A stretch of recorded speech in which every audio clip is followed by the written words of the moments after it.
কেন আল্লাহ তাআলা জুলুমের বিচার করবেন? কারণ আল্লাহ তাআলা বলেন, আমি আমার উপরে নামাজকে বাধ্যগত করি নাই। নামাজ পড়া আমার জন্য ফরজ না, রোজা রাখা আমার জন্য ফরজ না। আমি আল্লাহ নিজের উপরে কোনো কিছু বাধ্য করি নাই। তবে একটা জিনিসকে আমার নিজের জন্য অবধারিত করে নিয়েছি, সেটা হলো হাদিসে কুদসির ভিতরে আমার নবীজির জবানে আল্লাহ তাআলা বলায়, ইয়া ইবাদি ইন্নী হাররামতুজ যুলমা আলা নাফসি। এ আমার বান্দারা, আমি আল্লাহ আমার নিজের উপরে জুলুমকে হারাম করেছি, ফালা তুজালিমু, তোমরা জুলুম কইরো না। আল্লাহ কারো প্রতি জুলুম করে না, আল্লাহ দুনিয়া তো করে না, মরার পরেও জুলুম করবে না।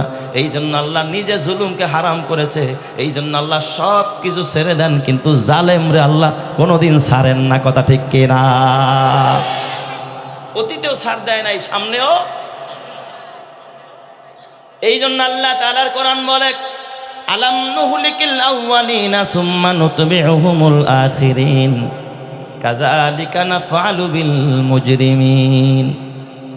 আমি পূর্ববর্তী যারা জালেম ছিল তাদেরকে ধরছি, ধ্বংস করে দিচ্ছি। আমি ফেরাউনরে ধরছি, একবারে চুবায়া শেষ করে দিচ্ছি। আমি আল্লাহ নমরুদরে ধরছি, মশা দিয়া শেষ করেছি। আমি আল্লাহ সাদ্দাতদের ধইরা নিস্তানাবুদ করে দিয়েছি, কারুনরে মাটির নিচে ভূপাতিত করে দিয়েছি। এই যুগেও যারা জুলুম করবে, কিয়ামত পর্যন্ত যারা জুলুম করবে, তাদেরকে আমি ছাড়বো না। কারণ আমি জুলুম পছন্দ করি না, জুলুম আমি নিজের উপরে হারাম করেছি। এই জন্য কিয়ামতের ময়দানে গরুটার যৌনাচারের বিচার হবে না, ও হালাল খাইছে না হারাম খাইছে এর বিচার হবে না। শুধুমাত্র আল্লাহ তাআলা ডাক দেয়া বলবে, এই গরু তুই দুর্বল ছিলি, ও সবল ছিল, তোরে শিং দিয়া গুতা দিছিল, আয় আয় আমি আজকে তোর শিংটা বড় বানায় দিলাম, তুই ওর একটা গুতা দিয়া দে। ও আর একটা জুলুমের বিচার করবে, গুতা দিয়া দিব। আল্লাহ বলবে, কোনো তোরা বা মাটি হয়ে যা, সাথে সাথে মাটি হয়ে যাবে। একটা মুরগির ডাক দেয়া বলবে, নিজের বাচ্চারে আদর করতে গিয়া আরেকটা মুরগির বাচ্চারে ঠোকরায়া ঠোকরায়া জায়গার মধ্যে তুই খতম করেছিলি। ও ছিল দুর্বল বাচ্চা, মানুষ কিচ্ছু বলতে পারে নাই, তোর ক্ষমতা ছিল, ওর হাতে ক্ষমতা ছিল না। আয় আয় ওই বাচ্চাটারে আল্লাহ তাআলা ঠোঁট দিয়া দিবে, থাবা দিয়া দিবে, বলবে ওর এবার আক্রমণ কর। ও একটা আক্রমণ করে বসবে, জুলুমের বিচার করবে। এরপর আল্লাহ বলবে, কোন তোরা বা তোরা মাটি হয়ে যা। কিয়ামতের ময়দানে প্রত্যেকটা পশু পাখির জুলুমের বিচার হবে। আর এই বিচার শেষ হয়ে গেলে আল্লাহ সব পশু পাখিকে মাটিতে পরিণত করে দিবে। চিৎকার মেরে করেন আল্লাহু আকবার। বলেন তো ক্ষমতা কার? আরো জোরে বলতে হবে, ক্ষমতা কার? জালেমরা আল্লাহ কখনো ছাড়। এই জন্য আমার বাজান, কবরের ভিতরে আল্লাহ জাল্লা শানুহু ইনসাফ প্রতিষ্ঠা করার জন্য আল্লাহ সবাই একসাথে উঠাবে। কারণ আপনি বলতে পারেন, আল্লাহ তুমি যে আমারে জাহান্নাম দিলা, ও কইল আমি এই খারাপ কাম করছি, কিন্তু আমি যে খারাপ কামটা করিনি আমার একটা সাক্ষী আছে। কই হেটা তেহানো বাচ্চা রয়েছে। এই ওজোরটাও তো সে দিতে পারে, দিতে পারে না? এই জন্য সবারে হাজির রাখবে, ওজোর দিল তারা ডাকানো যেন যায়। এই জন্য সবারে একসাথে আল্লাহ তাআলা হাসরের ময়দানে সব কি করবে, জমা কইরা এরপরে কি করবে, ফায়সালা করবে। সুবহানাল্লাহ, জোরে কোন সবাই। তো আল্লাহ তাআলা এই চারটা জগতের জন্য চারটা সতর্কবাণী দিছে আমাদেরকে। কয়টা? চারটা। সূরা আলে ইমরানের 185 নং আয়াত আল্লাহ তাআলা বলেন, কুল্লু নাফসিন যায়িকাতুল মাউত। আমাদের জীবনটা মায়ের পেটেও আছে, দুনিয়াতেও আছে, তাই না? মায়ের পেটেও তো সন্তান জিন্দা থাকে না মুর্দা থাকে? জিন্দা থাকে না? মায়ের পেটেও সন্তান জিন্দা থাকে, দুনিয়াতেও সন্তান জিন্দা থাকে। এই মায়ের পেটের জীবন আর দুনিয়ার জীবন খতম হয়ে যাবে কিসের দ্বারা? মৃত্যু দ্বারা। আল্লাহ সতর্ক করতে, সাবধান, এই জগতে যে যাবি, দুনিয়ার জগতে থাকবি, মায়ের পেটে থাকবি, যেই জীবন পাইছ সেটা পায়া কিন্তু বাহাদুরি করিস না, ধরাকে সারা জ্ঞান করিস না, যা খুশি তা করিস না, জগৎটারে মগের মূল্যক বানাইস না। মরতে হবে, মরতে হবে। আল্লাহ সতর্ক করছে, সাবধান, মরতে কিন্তু হবে, বাঁচতে পারবি না। কথা ঠিক কিনা? আল্লাহ সতর্ক করে দিস, আগেই আল্লাহ তাআলা সতর্ক করে দিস। এটা হলো 1 নম্বরের সতর্কবার্তা মায়ের পেটের জন্য এবং দুনিয়ার জন্য। আমার রব্বুল আলামিন আরেকটা সতর্কবাণী দিলেন। আল্লাহ তাআলা ডাক দিয়া বলেন, এ আমার বান্দারা, খবরদার খবরদার, শুনে রাখ, তোর জন্য কিন্তু একটা আখিরাত রাখছে। আখেরাত কিন্তু একটা রাখছি আমি আল্লাহ, কিয়ামতের ময়দানে বিচার হবে। এরপরে জান্নাতের জগৎ রাখছি, জাহান্নামের জগৎ রাখছি। ওয়া ইন্নামা তুওয়াফাউনা উজুরাকুম ইয়াউমাল কিয়ামাহ, ওই কিয়ামতের ময়দানে তুই এই দুনিয়ার জীবনে যা কামাই করছস, ভালো করলে ভালো পাবি, মন্দ করলে মন্দ পাবি। তুই যা কামাই করছস তাই পাবি, কম পাবি না। আমি কম দিব না, আমি বেশিও দিব না। অন্যায় যদি একটা করস একটাই শাস্তি পাবি, আর নেক যদি একটা করস একটা পাবি না, 10টা নেকি পাবি। আমি আল্লাহ পুরাপুরি তোর কাজের প্রতিফল, তোর কাজের প্রতিফল আমি আল্লাহ পুরাপুরি চুকায়া দিব কিয়ামতের ময়দানে। চিৎকার মেরে কন্যা আল্লাহু আকবার। তো ওই আখিরাতের জন্য আল্লাহ তাআলা আরেকটা সতর্কবাণী করলেন, ওয়া ইন্নামা তুওয়াফাউনা উজুরাকুম ইয়াউমাল কিয়ামাহ। আমার রব্বুল আলামিন 3 নম্বরে আরেকটা সতর্কবাণী করলেন। আল্লাহ তাআলা জানায়া দিলেন, তবে বান্দা খবরদার খবরদার, এই দুনিয়াতে যা খুশি তাই করিস না। মনে করিস না একটা বাড়ি করলে সফল হয়ে গেলি, না না। চেয়ারম্যান হলি সফল হলি, না না। এমপি হয়ে গেলি সফল হয়ে গেলি, না না। মন্ত্রিত্ব পায়া গেলি সফল হয়ে গেলি, না না। ছেলে একটা বিসিএস ক্যাডার বানালি সফল হয়ে গেলি, না না। 4টা ছেলে সরকারি চাকরিজীবী বানালি সফল হয়ে গেলি, বান্দা, না না। আল্লাহ তাআলা বলে, ফামান যুহজিহা আনিন নার ওয়া উদখিলাল জান্নাতা ফাকাদ ফাজ। যেই ব্যক্তি ওই আখিরাতে জাহান্নাম থেকে বাইচা গেল আর জান্নাতের মালিক হয়ে গেল, জাহান্নাম থেকে বাঁচলো আর জান্নাত পায়া গেল, যে জাহান্নাম থেকে বাইচা জান্নাত পায়া গেল, আল্লাহ বলে ওই মানুষটা দুনিয়া ও আখিরাতে সফল হয়ে গেল। চিৎকার মেরে কন্যা আল্লাহু আকবার। তাহলে সফল কে? যে জাহান্নাম থেকে বাঁচলো, জান্নাত পেয়ে গেল। নাকি যে বাড়ি করলো সেই সফল হয়ে গেল? না বাবা না, এটা সফলতার মাপকাঠি না। আল্লাহ তাআলা 4 নম্বরে সতর্কবাণী করে, বান্দা শুনে রাখ, শুনে রাখ, সাবধান হয়ে যা। এই দুনিয়ার জীবন পালি হায়াত নামক একটা জীবন পালি, দুনিয়ার যে একটা হায়াত আমি তোরে দিস, কিন্তু বান্দারে এই দুনিয়ার হায়াতে কিছু ভোগ বিলাস তোকে আমি দান করেছি। ওয়ামাল হায়াতুদ দুনিয়া ইল্লা মাতাউল গুরুর। এই দুনিয়ার সব নাজ নিয়ামত, যত ভোগ বিলাস, গাড়ি বাড়ি বলো, যত সম্পদ বলো, যত পদ পদবি বলো, যত খাবার দাবার বলো, এই সবগুলো হলো ধোকার বস্তু। বলেছেন কে? এগুলো ধোকার বস্তু, চোখের ধোকা, ধোকা। এইগুলো তোর ধোকায় ফেলে রাখছে। কথা ঠিক না ব্যাঠিক? জোরে কর। এই জন্য দুনিয়ার ধোকায় পয়রা, দুনিয়ার মোহে পয়রা মানুষ আল্লাহরে ভুলে যায়। আছে না নাই? দুনিয়ার মোহে পয়রা মানুষ আল্লাহরে ভুলে যায়। তো 1 নম্বরে যেই সতর্কবার্তা আল্লাহ তাআলা করলেন সেটা হলো বাবা, যেই সতর্কবার্তা আল্লাহ করেছেন মৌত সম্পর্কে, মরতে যে হবে এতে আপনারা নিশ্চিত না অনিশ্চিত? এই মরতে হবে এই ব্যাপার আপনারা নিশ্চিত না অনিশ্চিত? দুনিয়ার সব কিছুর ভিতরে সন্দেহ থাকতে পারে, কিন্তু মরতে হবে, কবরে যেতে হবে, এতে কোনো সন্দেহ নাই, কোনো সন্দেহ নাই। মরতে হবে নিশ্চিত। রাজাও কবরে গেছে, প্রজাও কবরে গেছে, আমিরও কবরে গেছে, ফকিরও কবরে গেছে। এই সারা পৃথিবী শাসন করেছিলেন 4 জন বাদশা।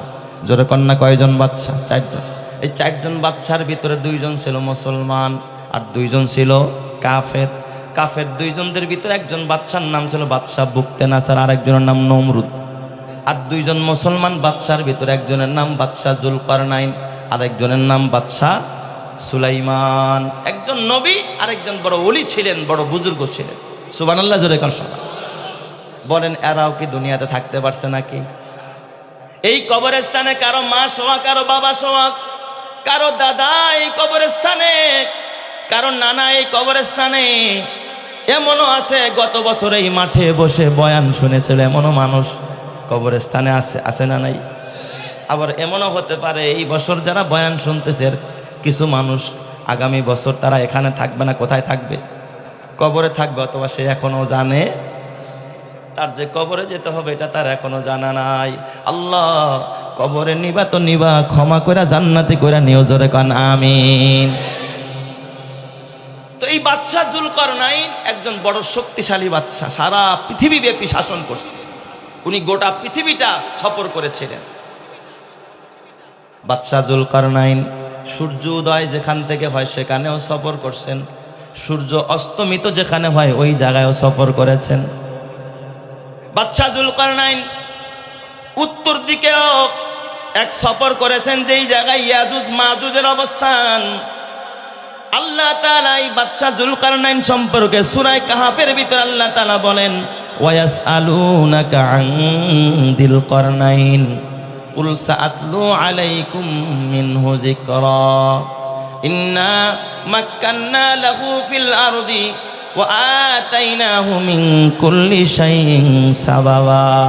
আল্লাহ তাআলা বলে, এই গোটা পৃথিবী শাসন করার জন্য যা যা দরকার আমি আল্লাহ তাআলা হযরতে জুলকারনাইনকে সব কিছুর ব্যবস্থা করে দিয়েছি। সুবহানাল্লাহ। সৈনিক দরকার, সৈনিক আল্লাহ দিছে। সফরের জন্য ঘোড়া দরকার, আল্লাহ ঘোড়াও দিয়ে দিছে। এমন ঘোড়া ছিল যে একবার চাবুক মারলে কয়েক মাইল দূরে গিয়ে ঘোড়ার কদম পরে, জোরে কন্না আল্লাহু আকবার। এত বড় শক্তি বাদশাহ জুলকারনাইন কে দান করছে? আল্লাহ। যেই ঘোড়ায় সওয়ার হয়ে কয়েকবার গোটা পৃথিবীটা ভ্রমণ করেছে বাদশাহ জুলকারনাইন। আমি কেন ঘটনা বলা মাকসাদ না রে বাবা, এই বাদশাহ জুলকারনাইন এত বড় বাদশাহ, শক্তিশালী বাদশাহ, সারা পৃথিবী ব্যাপী রাজত্ব করেছেন। তিনিও কিন্তু এই দুনিয়ায় থাকতে পারে নাই, কবরে চলে গেছে।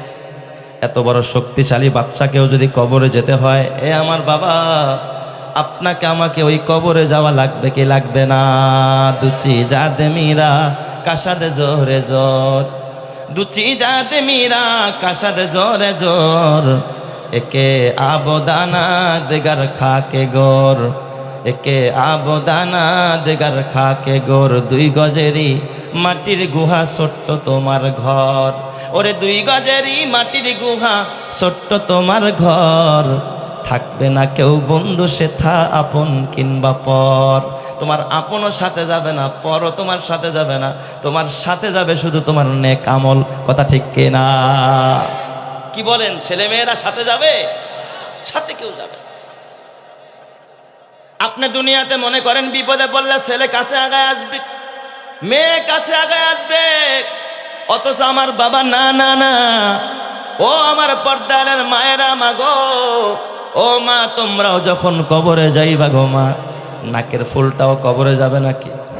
এত শখ করে একটা ডায়মন্ডের ফুল কিনছো রে মামা গো, তোমার স্বামীও বলবে না শখের ডায়মন্ডের ফুলটা আমার বিবির সাথে দিয়ে দাও, কবরে দিবে না। নাকের ফুলটা যাবে না, কানের দুলটাও তোমার কবরে যাবে না। ও মা, গলার মালাটাও কবরে নিতে পারবা না, হাতের বালাটাও কবরে যাবে না। ইন্ডিয়ান 3 পিস কিনলা, দামি 3 পিস কিনলা, 3 পিসটাও তোমার কবরে দেওয়া হবে না। ঘরে সুকেসের ভিতরে হোমটেক্সের বিছানা, দামি দামি বিছানাগুলো সুকেসের ভিতরে সুন্দরভাবে সাজায় রাখলাম। গো স্বামী ডাক দিয়া বলবেন, আমার বিবি এত সুন্দর করে ঘর গুছাইতে একটা বিছানা আমি কবরে দিয়া দেই। একটা বিছানাও কবরে যাবে না, ছেলেও সাথে যাবে না, মেয়েও সাথে যাবে না, ভাই সাথে যাবে না, বাবা যাবে না, মা যাবে না। ও মা, এই রূপ ধরা যৌবন এক সময় জং ধরে যাবে মা। কেন পাপ করো, অন্যায় করো, এখনো নামাজ ধরো, স্বামীর খেদমত করো, পর্দা করো, রমজান মাসের রোজা রাখো, মরতে দেরি হবে, আমার আল্লাহ 8টা জান্নাতের দুয়ার খুলতে দেরি করবে না। চিৎকার মেরে কন্না আল্লাহু আকবার। আমার সোনার মা বোনেরা শোনো দিয়া মন, নারী হয়ে জন্ম তোমার পর্দা প্রয়োজন। পর্দা হলো দিনের বিধান, মেনে চলো তাই, পর্দা ছাড়া চললে নারীর কোনো মূল্য নাই। মেয়েরা যে মায়ের জাতি, কত যে সম্মান, পর্দা ছাড়া আজ নারী হচ্ছে অপমান। পত্রিকারই পাতা খুললে প্রায় দেখা যায়, এসির নিক্ষেপ, নারী ধর্ষণ, এসব খবর রয়। পর্দা করে চললে নারী পাবে সবার শ্রদ্ধা, শয়তানেরই পোশাক ছেড়ে করো দিনের পর্দা। আল্লাহ তুমি কবুল করো, জোরে জোরে কান আমিন। আরো জোরে বলেন না আমিন। এই জন্য আমার যুবক ভাই, ও বুড়া বাবা, কোন বিবির জন্য তুমি হারাম কামাইলা? আছে না নাই? হারাম কামাই করে, সন্তানের জন্য হারাম কামাই করে, বিবির জন্য হারাম কামাই করে। কেন কামাই করে? তাদের সুখ শান্তির জন্য, বাড়ি করার জন্য, গাড়ি করার জন্য। ও বাবা, ও যুবক ভাই, খবরদার, হারামে আরাম নাই। তুমি হারাম কামাইলা বিবির জন্য, হারাম কামাইলা সন্তানের জন্য। ও আমার বাবা, তুমি জানো না আল্লাহর কোরআন বলে, ইন্না মিন আজওয়াজিকুম ওয়া আওলাদিকুম আদুওয়াল লাকুম ফাহজারুহুম। তোমাদের কিছু বিবি আছে তোমাদের দুশ্মন, তোমাদের কিছু সন্তান আছে তোমাদের দুশ্মন। তুমি মনে করো আমার সন্তান আপন, না না, সব সন্তান আপন না। যেই সন্তান তোমারে হালাল খাইতে দেয় না, যেই সন্তান তোমার নামাজে যাইতে দেয় না, যেই সন্তান তোমারে হজে যাইতে দেয় না, যেই সন্তান তোমার নামাজি নামাজ পড়তে দেয় না, যেই বিবি তোমার দাড়ি রাখতে দেয় না, যেই বিবি টুপি মাথায় দিতে দেয় না, যেই বিবি তোমার পাঞ্জাবি পড়তে দেয় না, তোমার আল্লাহর ঘরে যাইতে দেয় না, বুঝতে হবে এই বিবি তোমার আপন নয়, তোমার দুশ্মন। কথা ঠিক কিনা? এটা আমার বানানো ওয়াজ না, কার কথা?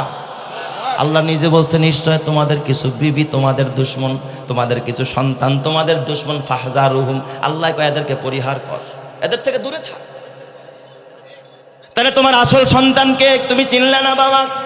এই যে আলেম ওলামারা বসা, মসজিদের ইমামরা বসা, এরা তোমার আসল বন্ধু। তোমার সন্তান কবরের পাশ দিয়া যায়, সন্তান নিজেও জানে না যে বাবার কবরে সালাম দিতে হয়। ও তো গান শুনতে শুনতে যাইতেছে। ইমাম সাহেব যখন রাস্তা দিয়ে হাঁটে সালাম দেয়, আসসালামু আলাইকা ইয়া আহলাল কুবুর। কবর দেখলে ইমাম সাহেব সালাম। তাহলে বলো তোমার সন্তান আপন না ইমাম সাহেব আপন? কিন্তু আপন লোক চিনলা না, আপন লোক চিনলা না রে বাবা। এই কবরবাসীর পাশ দিয়া, কবরস্থানের পাশ দিয়া যখন আলেম ওলামারা হাইটা যায়, ওরা যখন একজন কবরবাসীর সামনে দাঁড়ায় সালাম দেয়, এই সালামের বদৌলতে আল্লাহ তাআলা, দুরুদের বদৌলতে, সদকার বদৌলতে আল্লাহ তাআলা অনেক কবরবাসীর কবর আযাব মাফ করে দেয়। চিৎকার মেরে কন্না আল্লাহু আকবার। এই দুনিয়াতে তুমি যতই করো আমার আমার, চোখ বুঝেই দেখো লাগবে তোমার শুধু যে আধার। এই দুনিয়াতে তুমি যতই করো আমার আমার, চোখ বুঝেই দেখো লাগবে তোমার শুধু যে আধার।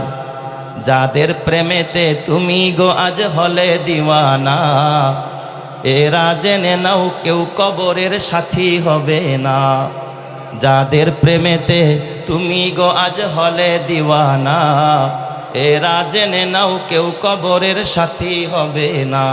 কেউ বুঝা তোমার নিবে না সেই হাসর ময়দানে, কেউ বুঝা তোমার নিবে না সেই হাসর ময়দানে।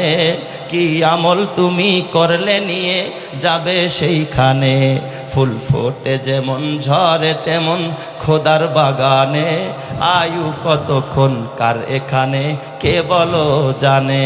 তাই থাকতে সময় নাও বুঝে ভাই জীবনের মানে, সব আছে লেখা দেখে না ওই আয়াত কোরআনে, সব আছে লেখা দেখে না ওই আয়াত কোরআনে। এই মহল কোঠা সোনা দানা সব পরে রবে, এই সব কবরে নিয়ে গেছে কে বলো কবে। এই দালান কোঠা জমিদারি সব পরে রবে, এই সব কবরে নিয়ে গেছে কে বলো কবে।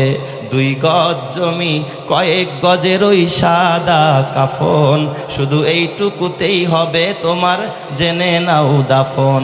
যা পুঁজি তোমার এখনো তার বুঝলে না মানে, যা পুঁজি তোমার এখনো তার বুঝলে না মানে। কি আমল তুমি করলে নিয়ে যাবে সেইখানে। ফুল ফুটে যেমন ঝরে তেমন খোদার বাগানে, আয়ু কতক্ষণ কার এখানে কে বলো জানে। আল্লাহ তুমি বুঝার তৌফিক দাও, জোরে কান আমিন, আরো জোরে বলেন আমিন। তোমার বাবাই গেল খালি হাত, দাদাই গেল খালি হাত, রাজা গেল খালি হাত, প্রজাও যাবে খালি হাত। সারা পৃথিবীর বাচ্চা বাচ্চা জুলকারনাইন, যেই বাচ্চা জুলকারনাইন এত বড় বাচ্চা, আল্লাহওয়ালা বাচ্চা, মরতে চায় না, কবরে যেতে চায় না, কিন্তু কবরে যাওয়া লাগবে কি লাগবে না? আরো জোরে কোন লাগবে কি লাগবে না? বাচ্চা জুলকারনাইন খালি হায়াত বাড়াইতে চায়, হজের সফরে গেছে, বাইতুল্লাহর গেলাপ ধরে দোয়া করে, আল্লাহ তুমি তো মাঝে মাঝে আবে হায়াত দান করো। তার মানে এমন একটা পানি যেটা পান করলে মানুষের হায়াত বেড়া যায়। সুবহানাল্লাহ জোরে কোন সবাই। কাবার গেলাপ ধরে কানতেছে, আল্লাহ গো ও রব্বুল আলামিন, আমি জুলকারনাইন রে এত নিয়ামত দিলা, এত নিয়ামত দিলা, এমন কোন নিয়ামত নাই যা তুমি আমার দাও নাই। কিন্তু আল্লাহ গো মরণটা কবে দিবা এটা তো আমারে জানাইলা না। আল্লাহ একটা নিয়ামত আমারে জানাইলেন, আল্লাহ হায়াতটা বাড়ায়া দাও। শুনছি তোমার আবে হায়াত আছে, আল্লাহ আবে হায়াত কোথায় পাওয়া যাবে, আমার সন্ধান মেলায়া দাও। কান্তিস ইব্রাহিম নবীর যুগে পয়গম্বর ইব্রাহিম আলাইহিস সালাতু ওয়াস সালামের সাথে সাক্ষাৎ হয়ে যায়। ইব্রাহিম নবী ডাক দিয়া কয়, আল্লাহর পয়গম্বর আল্লাহর খলিল ডাক দিয়া বলে, ও বাদশা যুলকারনাইন, এখানে বসে বসে শুধুমাত্র আবে হায়াত তালাশ করলে পাইবা না। এই যে একজন সাথী দিয়া দিলাম, নাম তার খিজির আলাইহিস সালাম, তিনি ইসমে আজম জানে। খিজির আলাইহিস সালামকে ইসমে আজম শেখায়া দিছে। আর এই খিজির এত বড় আলেম, জবানার একজন শ্রেষ্ঠ পয়গম্বর মুসা নবীকে আল্লাহ তাআলা তার কাছে ইলম শিখতে পাঠাইছে। সুবহানাল্লাহ। মুসা নবীর মতো একজন নবী যার কাছে ইলম শিখতে গেছে, মুসা নবীর ওস্তাদ হযরতে খিজির আলাইহিস সালাম। এরে দিলাম, এর সাথে থাকেন, তাইলে ভাগ্যে থাকলে, কিসমতে থাকলে আবে হায়াত পাইতে পারে। খিজির আলাইহিস সালাম সামনে সামনে হাঁটতেছে, হযরতে যুলকারনাইন বাদশা পিছনে পিছনে হাঁটতেছে। হঠাৎ খিজির এক জায়গায় দেখতেছে আবে হায়াত উতলায়া উঠতেছে। আল্লাহু আকবার, জোরে কোন। আবে হায়াত মানে এমন পানি যেটা পান করলে মানুষ কি বাইরা যায়, হায়াত বেড়ে যায়। পানিটা ওর খিজির আলাইহিস সালাম দেখে বলাইছে, ডাক দিছে, এই এই বাদশা যুলকারনাইন, জলদি আসেন, পানি পাইছি, পানি পাইছি, তাড়াতাড়ি আসেন। এই দিক দিয়ে খিজির উনি আস্তে আস্তে আমিও একটু পান করি। খিজির কেউ কেউ বলছে, ওলামায়ে কেরামদের ভিতরে অনেক মুফাসসিরিনে কেরাম বলছে, হযরতে খিজির আলাইহিস সালাম চুল্লু দিয়া কঞ্জলি পানি পান করে ফেলাইছে। উনি পানি পান করে নিয়ত করছে আরেক অঞ্জলি হযরতে বাদশা যুলকারনাইনের জন্য রাখবে। হাত পাততে গেছে, তাকায় দেখা আবার মাটির নিচে চলে গেছে। সুবহানাল্লাহ, জোরে কোন সবাই। নিজে খাইতে পারছে, বাদশা যুলকারনাইনরে খাওয়াইতে পারে। আইসা উনি আফসোসে ফাইটা পড়ে গেছে। আরে ধরা দিয়াও আল্লাহ তাআলা ধরা দিল না। বলেন তো এই কুদরতের খেলা দেখায় যিনি, তিনি কে? এই জন্য কেউ কেউ বলছে যে কিয়ামত পর্যন্ত হযরতে খিজির আলাইহিস সালাম জিন্দা থাকবে, এখনো তিনি পানির নিচে জীবিত আছে। মাজমাউল বাহরাইন, বুখারী শরীফ খুলে দেখেন, প্রায় 5 পৃষ্ঠা ব্যাপী হযরতে মুসা এবং খিজির আলাইহিস সালামের সাক্ষাৎ নিয়ে আলোচনা আছে। ফি কাবকাবাতিন খাদারা আলা কাবাদিল বাহার, সমুদ্রের পেটের ভিতরে হযরতে খিজির ওই জায়গার মধ্যে যায় নামাজ বিছায়া, তারপরে ইবাদতে মগ্ন থাকে। সুবহানাল্লাহ, জোরে কোন সবাই। বলেন তো পানির নিচে মানুষ বাইচা থাকার কথা না মরে যাওয়ার কথা?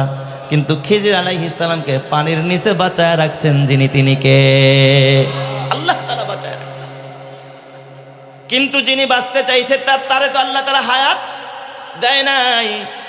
বাদশা যুলকারনাইন এত বড় বাদশা, সারা পৃথিবীর বাদশা, যখন তার অন্তিম মুহূর্ত, সব ছেলেদেরকে ডাকাইলেন, ছেলেরা কোথায়, আমার মেয়েরা কোথায়, আমার শুভাকাঙ্ক্ষীরা কে কোথায়, তোমরা কাছে আসো। সবাই কাছে আসলেন। বাদশা যুলকারনাইন ডাক দিয়া কয়, ও আমার কন্যারা, ও আমার ছেলেরা, ও আমার শুভাকাঙ্ক্ষীরা, আমি বাদশা যুলকারনাইন যদি মারা যাই, আমি তোমাদেরকে নসিহত করে যাই।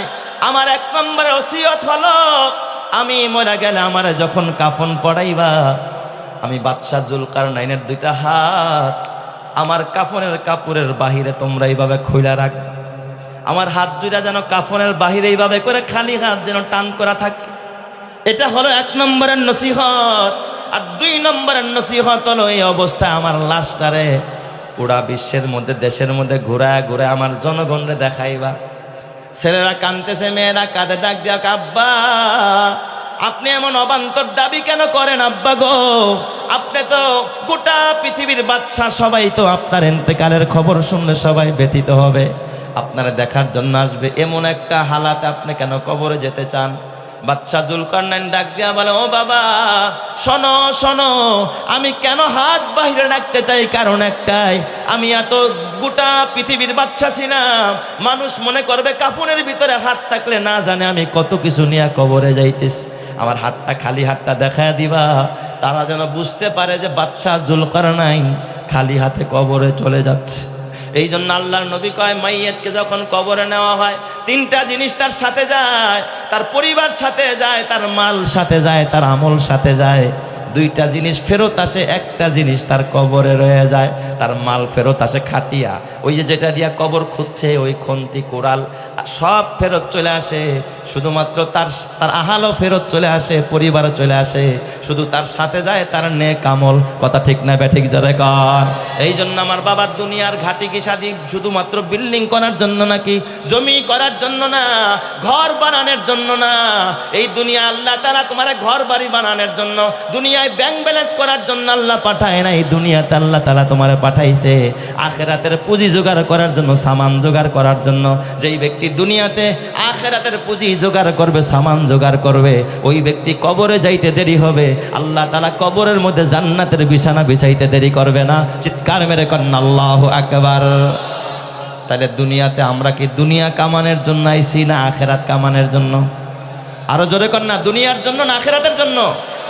কিন্তু আমাদের স্বভাব কি, আমরা দুনিয়া রাখি ঠিকঠাক রাখি আর কি, সব ঘর ঠিকঠাক, মোবাইলটা ঠিকঠাক, মোবাইল নষ্ট হলে দেখবেন খালি মেকারের কাছে যায়, টেলিভিশন নষ্ট হয়ে গেছে খালি মেকারের কাছে দৌড়ায়, ডিশের লাইনে ডিশ পাওয়া যাচ্ছে না খালি কোথায় যায়, লাইন যারা দিছে তাদের কাছে দৌড়ায়। কিন্তু তোমার ইমানের নেটওয়ার্ক আছে কিনা, নামাজের নেটওয়ার্ক আছে কিনা, তুমি মসজিদে যাও কিনা, নামাজ পড়ো কিনা, এ নিয়ে দেখবেন মুসলমানের মধ্যে চিন্তা নাই। কথা ঠিক কিনা? আমাদের মধ্যে আখেরাত নিয়ে চিন্তা নাই, দুনিয়া ঠিক রাইখা পারলে আখেরাত করি, না পারলে না। অথচ সাহাবায়ে কেরাম আখেরাত রাখতেন ঠিকঠাক, দুনিয়া করতেন টুকটাক। দুনিয়া টুকটাক করতেন শুধু দুনিয়ায় চলার জন্য। আর আমাদের হালাত পুরা উল্টা হয়ে গেছে, আমরা দুনিয়া রাখি ঠিকঠাক, আখেরাত করি টুকটাক। কসম আল্লাহর, আখেরাত টুকটাক করা এটা হলো মুনাফিকের কাজ। ইমানদার আখেরাত টুকটাক করতে পারে না, ইমানদার আখেরাতকে রাখবে ঠিকঠাক আর দুনিয়া করবে টুকটাক। দেখেন না আপনার আলেম ওলামার দিকে তাকা, বলেন তো আলেম ওলামারা দুনিয়া ঠিকঠাক রাখে না, বরং আখেরাত আর নামাজ ঠিক আছে। একক তো নামাজের টাইম ছাড়া পড়ে না, ঠিক না বে ঠিক?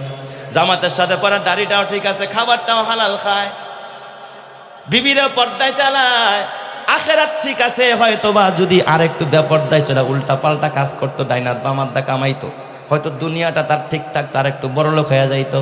কিন্তু আখেরাত হয়তো টুকটাক, আখেরাতটা বরবাদ হয়ে যাইতো।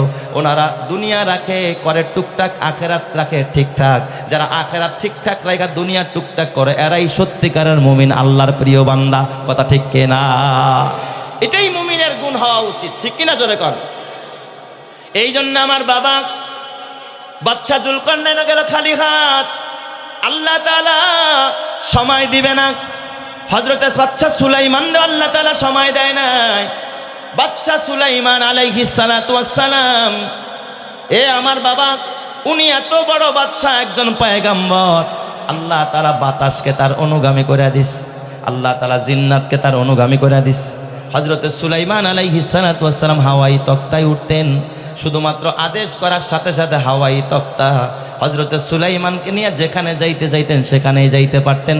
বলেন তো এই ক্ষমতা সুলাইমান নবীরে দান করেছেন কে? তো এত বড় বাচ্চা সুলাইমান, উনি এন্তেকালের আগে একটা মসজিদ বানাইতেছিলেন, মসজিদে আকসা, এই যে বাইতুল মুকাদ্দাস, যেই মসজিদের দিকে দৃষ্টি পড়েছে ইহুদিদের। এই মসজিদে আকসা যখন বানাইতেছিলেন সুলাইমান আলাইহিস সালাতু ওয়াস সালাম, তো জিন্নাতদেরকে দিয়ে মসজিদ বানায়, জিন্নাতদেরকে দিয়া সুলাইমান নবী এই মসজিদে আকসা যখন বানায়, মসজিদে আকসার ভিতরে জিন্নাতরা কাজ করতেছে, দিনেও কাজ করে, রাতেও কাজ করে। সুলাইমান আলাইহিস সালাতু ওয়াস সালাম জিন্নাতদেরকে দিয়া কাজ করায়। কাজ করতে করতে করতে করতে যখন মসজিদটা অর্ধেক কমপ্লিট হয়েছে, এখনো অর্ধেক বাকি আছে। অর্ধেক বানানো হয়েছে, এখন অর্ধেক কি আছে? বাকি আছে। হঠাৎ করে আল্লাহ তাআলা আজরাইল পাঠায় দিস। আজরাইল ডাক দেখ, আজরাইল জলদি যা, আমার সুলাইমানের কাছে যা, সুলাইমানরে সালাম দেয়া দে, আর সুলাইমানরে জানায় দে এখনই তার জানটা কবজ হয়ে যাবে। সুলাইমানরে সালাম দাও, তার জান কবজ হবে, রুহুটা নিয়ে আস। আল্লাহ তাআলা কোন পয়গম্বররে না জানায় রুহু নেয় না। সুলাইমান নবীরে যখন জানানো হলো আপনার জান কবজের সময় হয়ে গেছে, মালাকুল মাউত এসে গেছে, সুলাইমান নবী অমনি সেজদায় পড়ে কান্না আরম্ভ করেন, আল্লাহ গো, এই মুহূর্তে যদি আমারে মরণ দিয়া দাও, জিন্নাতরা সব পালায়া যাবে। আল্লাহ গো, তোমার মসজিদের কাজ কমপ্লিট হবে না রে আল্লাহ, এই মসজিদ অসমাপ্ত থেকে যাবে। এত বড় বিশাল একটা প্রজেক্ট আমি হাতে নিয়েছি রে আল্লাহ, এই মসজিদটা কমপ্লিট হবে না। মসজিদটা কমপ্লিট না হয়ে যদি আমি কবরে চলে যাই, আল্লাহ গো তোমার মসজিদের খেদমত হবে না, তোমার গোলামরা কি করে সেখানে ইবাদত করবে। আল্লাহ আমার আর একটু সময় বাড়ায় দাও, হায়াত বাড়ায় দাও, আমি যেন মসজিদটা কমপ্লিট করে তারপরে কবরে যাইতে পারি। বলেন তো আল্লাহ তাআলা সুলাইমান নবীরে সময় দিছেনি? আল্লাহ তাআলা জানায় দিলেন ফাইজা জা আজালুহা লা ইস্তাখিরুনা সাআতাও ওয়া লা ইস্তাকদিমুন। যখন মৃত্যুর সময় আইসা যাবে, আল্লাহ তাআলা আগেও নিবে না পরেও নিবে না, এক সেকেন্ড সময় কাউকে আল্লাহ তাআলা দিবে না। দুনিয়ার কাউরে আল্লাহ সময় দিছেনি? কাউরে আল্লাহ তাআলা সময় দেন, আপনারাও দিবেন না রে বাবা। এই জন্য এখন এই মৃত্যুর প্রস্তুতি নিতে হবে রে বাবা। হযরতে সুলাইমান আলাইহিস সালাতু ওয়াস সালাম জিব্রাইলের মারফতে আল্লাহরে ডাক দিয়া, আল্লাহ বুঝেছি তুমি আমারে সময় দিবা না, আমারে মরণ দিয়া দিবা গো আল্লাহ, তবে আমি তোমার কাছে একটা আরজি জানাই, আমারে মরণ দিবা যে আল্লাহ। আমি যদি মরে যাই আর আমার লাশটা যদি কবরে চলে যায়, জিন্নাতরা পালায়া যাবে আল্লাহ, আমি এখন মেহরাবের ভিতরে নামাজে দাঁড়ায়া যাব, লাঠি ভর দিয়া দাঁড়ায়া থাকবো আল্লাহ, তুমি এই অবস্থা আমারে মরণ দিবা, কিন্তু আমার লাশটাকে অক্ষত রাখবা, আমার লাশটা যেন পড়ে না যায় আল্লাহ, আমার বডিটা যেন পড়ে না যায়, জিন্নাতরা যেন দেখলে বুঝে সুলাইমান জিন্দা দাঁড়ায় রয়েছে আল্লাহ। মসজিদ কমপ্লিট হওয়ার আগ পর্যন্ত তুমি আমার লাশটাকে দাঁড় করায় রাখবা, আমি আমার লাশটা দিয়াও তোমার ঘরের খেদমত করতে চাই। চিৎকার মেরে কন্যা আল্লাহু আকবার। একজন নবী বেঁচে থাকতেও দ্বীনের খেদমত করেছে, কোরআনের খেদমত করেছে, দ্বীনের ইসলামের খেদমত করেছে, আল্লাহর ঘরের খেদমত করেছে, মরার পরেও বডিটা পর্যন্ত ইসলামের জন্য আল্লাহর ঘরের জন্য অক্ষ করে দিয়ে গেছে। জোরে কন্যা আল্লাহু আকবার।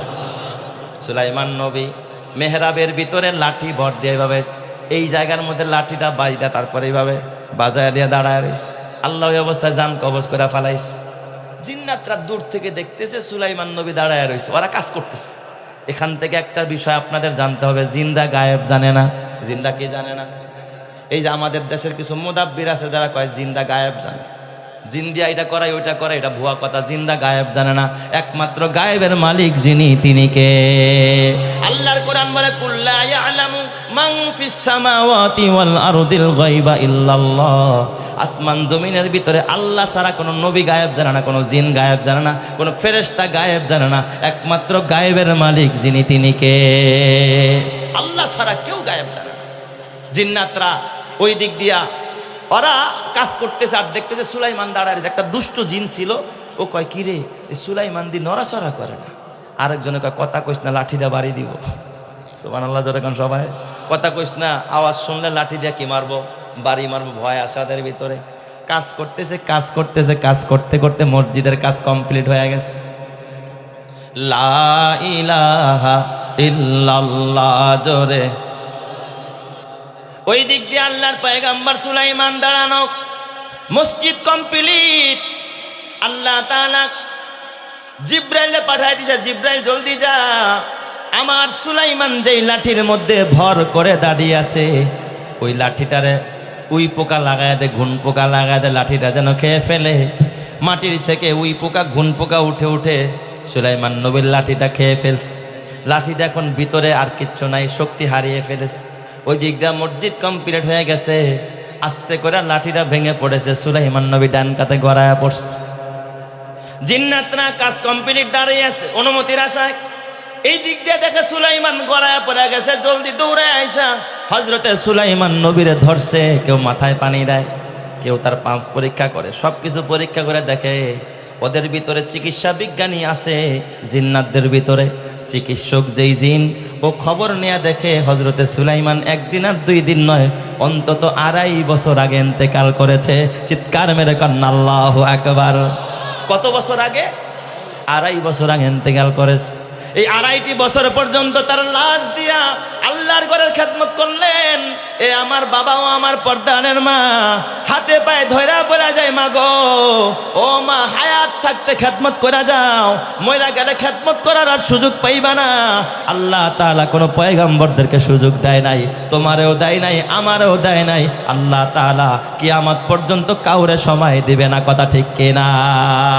এই জন্য আমার বাবা হাতে পায়ে ধরে বলা যায়, আল্লাহ তাআলা জানায় দিলেন আমাল হায়াতুদ দুনিয়া ইল্লা মাতাউল গুরুর। এই দুনিয়া কিন্তু ধোকার বস্তু, দুনিয়ার ধোকায় যারা পড়ছে সবাই কিন্তু ধোকা খেয়ে গেছে, নিস্তানাবুদ হয়ে গেছে। ফেরাউনও ধোকায় পড়েছিল, হামানও ধোকায় পড়েছিল, নমরুদও ধোকায় পড়েছে। এ যুবক ভাইও আমার বুড়া বাবা, তোমরাও ধোকায় পড়ো না। খবরদার, তোমাদের হাতে পায়ে ধরে বলি রে বাবা, যারা এই ধোকায় পড়বে তাদের দুনিয়াও বরবাদ হয়ে যাবে, আখেরাতকেও বরবাদ বানায় দিবেন যিনি, তিনি কে? এ আমার যুবক ভাই, ওই কবরের ভিতরে যদি তুমি জান্নাতের বাতাস পাইতে চাও, এ বাবা জাহান্নামের আযাব থেকে যদি কবরে বাঁচতে চাও, আল্লাহর নবী দুজাহানের নবী একদিন কবরস্থানের পাশ দিয়া, দুজাহানের নবী কবরের পাশ দিয়া যাচ্ছিলেন। মাররান নবিয়্যু সাল্লাল্লাহু আলাইহি ওয়াসাল্লাম আলা কবরানি ওয়াজ্জাবান। নবীজি দুইটা কবরের পাশ দিয়ে অতিক্রম করছিলেন, হঠাৎ দেখলেন দুটোটা কবরের মধ্যে আযাব হইতেছে, আযাব। নবী দেখলেন দুইটা কবরে আযাব হইতেছে, ভয়ঙ্কর আযাব, সাপে কামড়াইতেছে, আগুন জ্বলতেছে ধাউ ধাউ করে, কবরের ভিতরে চিৎকার চেঁচামেচির আওয়াজ। নবীজি সাহাবায়ে কেরামকে ডাক দেয়া বললেন, সাহাবীরা এইখানে দুইটা কবরের মধ্যে আযাব। সাহাবীরা বললেন, ইয়া রাসূলুল্লাহ, ওগো নবীজি কি কারণে এই কবরের মধ্যে আযাব হইতেছে? রহমতে আলম নবী ডাক দেয়া বলে, আম্মা আহাদুহুমা ফাহুয়া ইয়ামশি বিন্নামিমা। এক ব্যক্তির কবরে আযাব হয় কারণ এই ব্যক্তি সব সময় গীবাত করে বেড়াইতো, মানুষের কাছে চগলখড়ি করতো, গীবাত করত। এ আমার বাবা বলেন তো, গীবাত করে যারা দুনিয়ার মধ্যে বেড়ায় তাদের কবরের মধ্যে আযাব দিবেন যিনি, তিনি কে?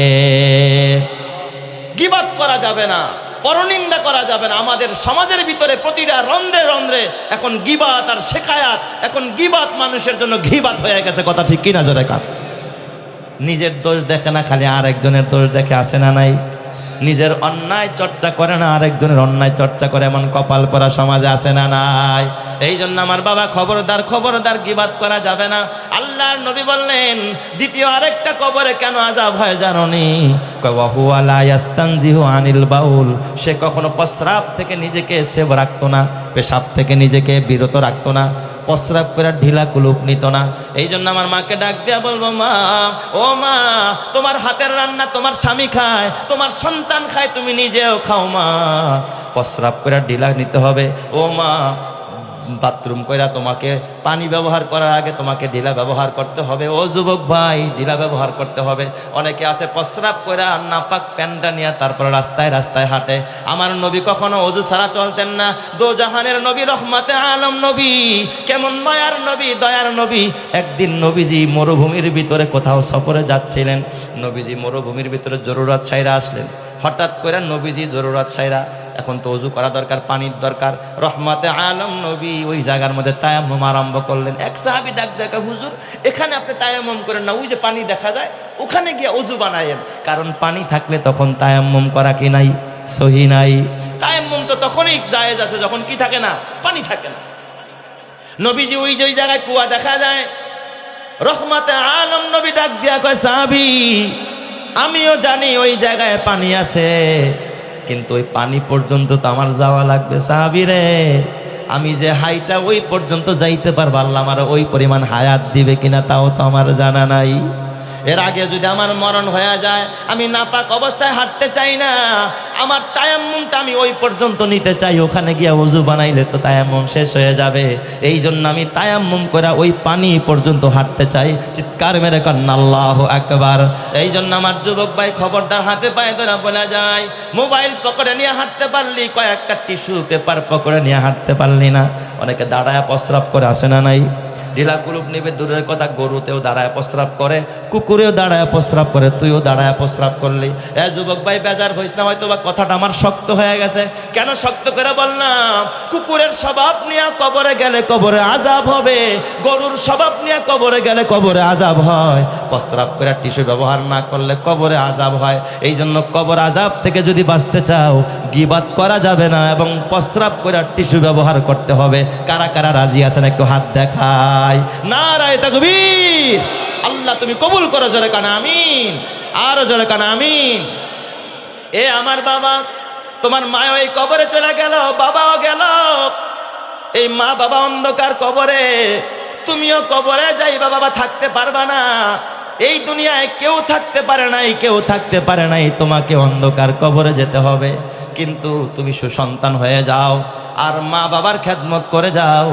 মা বাবা যদি বেঁচে থাকে খেদমত করবা, মা বাবা কবরে গেলে মা বাবার নামে কিছু দান খয়রাত করবা, মা বাবার কবরের পাশে দাঁড়ায় জিয়ারাত করবা। মারে কষ্ট দিবা না। কোন সন্তান যদি মারে কষ্ট দেয়, বাবারে কষ্ট দেয়, কসম আল্লাহর, ওই সন্তানের জন্য জাহান্নাম অবধারিত করে দেয় যিনি তিনি কে।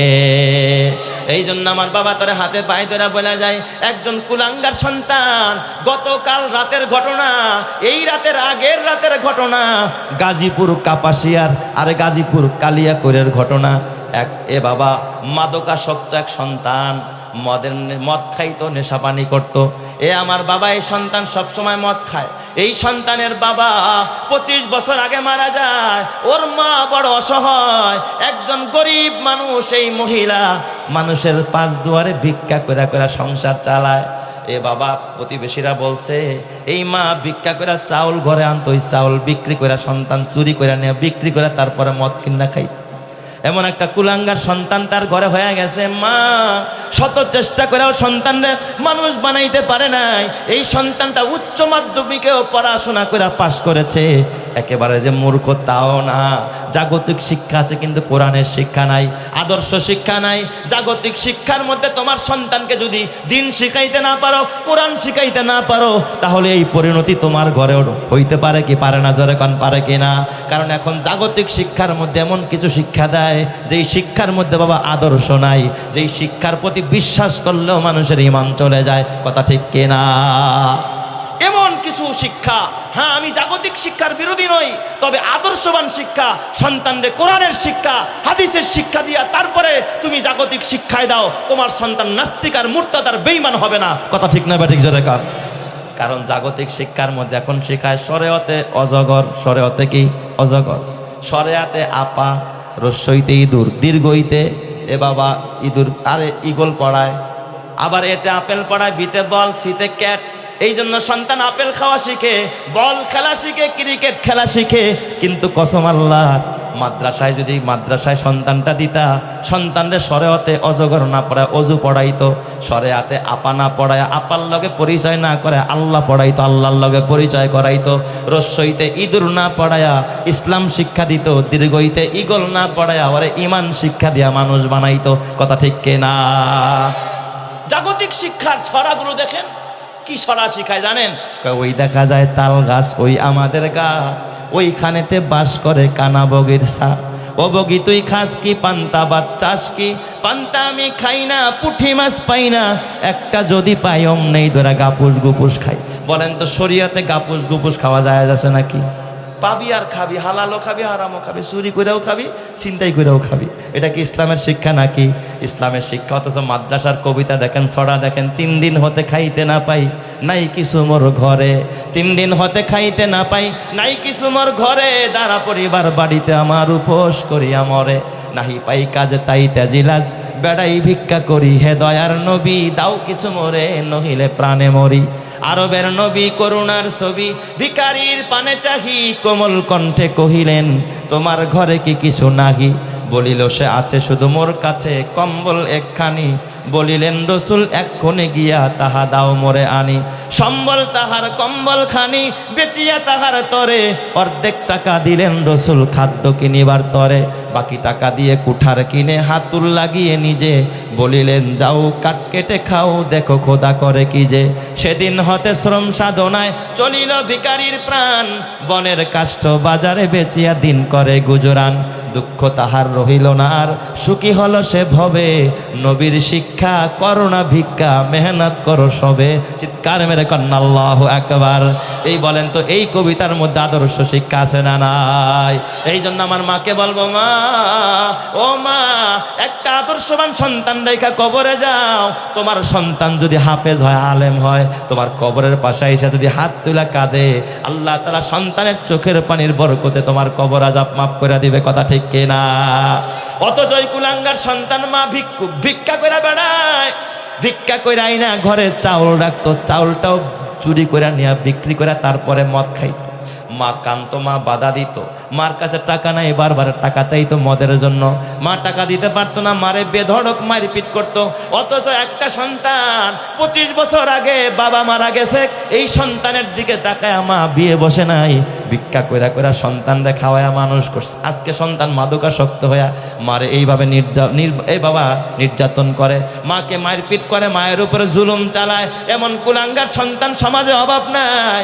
এ আমার বাজান, গত 2 দিন আগের ঘটনা, মাকে সন্তান মদের টাকার জন্য প্রহার করেছে, মায়ের দিয়েছে, কঠিনভাবে মেরেছে। জাতীয় দৈনিকের মধ্যে প্রতিবেদন ছেপেছে রে বাবা, দেখবেন।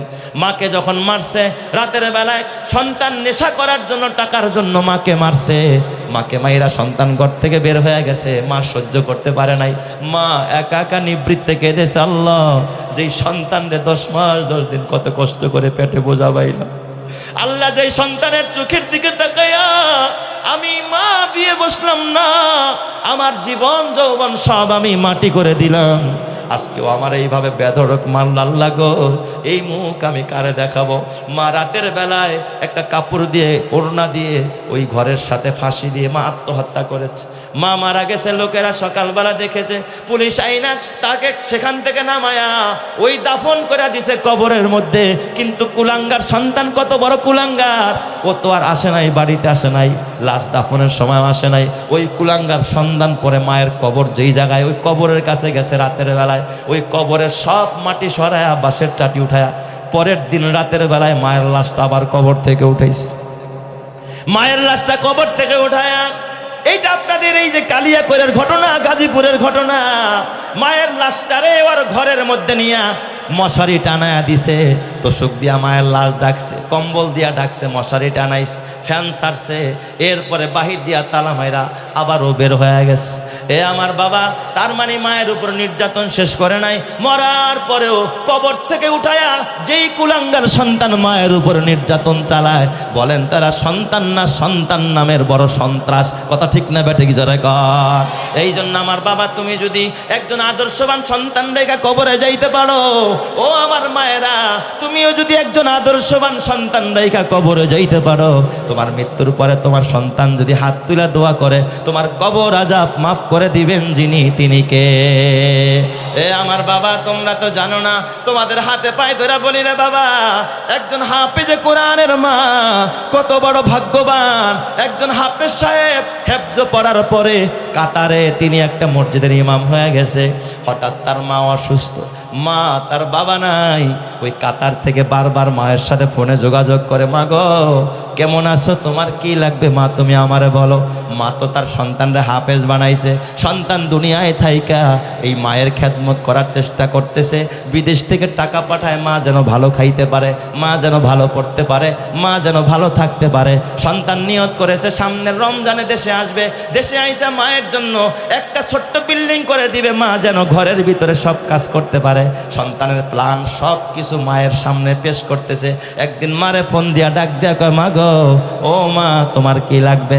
মা আমি রমজানে আসার সময় তোমার জন্য নাকের ফুল আনবো, কানের দুল আনবো। মা বলো তোমার আর কি লাগবে? গলার মালা চাও তো এনে দিব, ও মা হাতের বালা চাও সব এনে দিব।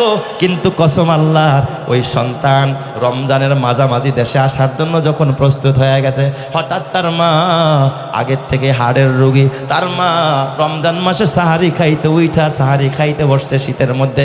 এ আমার বাবা সাহারি খাবে, অর্ধেক খাওয়া হয়েছে, ওই অবস্থায় তার মা স্ট্রোক করেছে।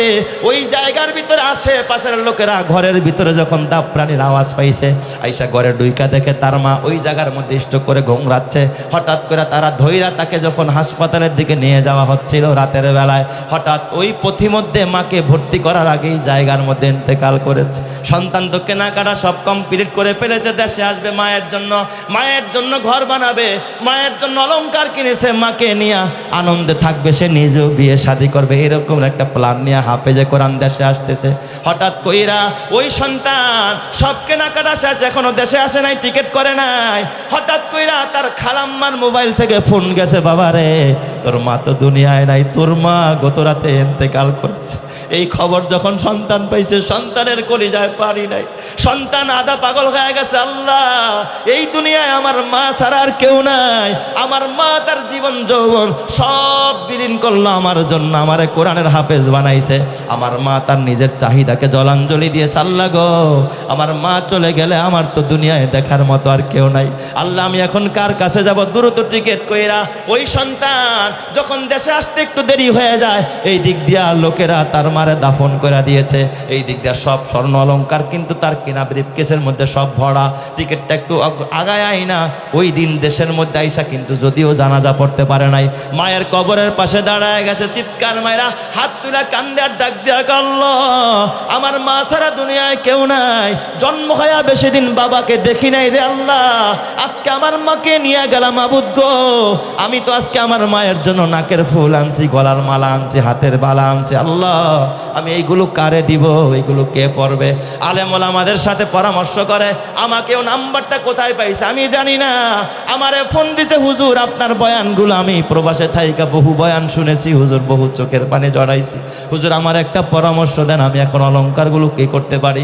আমি তো আমার মায়ের জন্য আনছিলাম, এইগুলো আমার এখন কি করার? আমার মা তো দুনিয়ায় বাইচা নাই, আমার মা যদি বাইচা থাকতো এই অলংকারগুলো আমার মারে পড়াইতাম, আমার মা খুশি হয়ে যাইতো।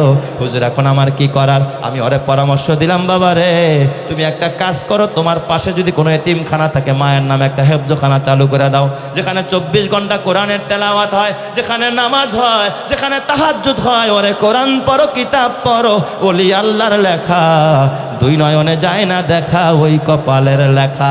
যেই জায়গার মধ্যে ইবাদত হয় এমন একটা জায়গায় দান করে দাও। ওই ছেলে ঠিক আমার কথা অনুযায়ী সেখানে একটা হেফজখানা করেছে, সুন্দর মানের, মসজিদের পাশে একটা হেফজখানা করেছে তার মায়ের নামে, যেই জায়গার ভিতরে 24 ঘন্টা খোদার কোরআন তেলাওয়াত হয়, তাহাজ্জুদের নামাজ হয়। বলেন কোন সন্তান যদি মায়ের নামে কোরআনের তেলাওয়াত চালু করে, কোরআনের ঘর চালু করে, কোরআনের মাদ্রাসা চালু করে, এর সব আল্লাহ তারা মা বাবার কবরে পৌঁছায়া দেয়। কথা ঠিক না ব্যাঠিক? জোরে কন। এই জন্য এমন আদর্শবান একজন সন্তান দেখা কবরে যাও। ও আমার মায়েরা, ও আমার বাবারা, মরার আগে একটা নেক কাজ করে যাও, সদকায়ে জারিয়া করে যাও, যেই সওয়াবটা তোমার কবরে যাবে।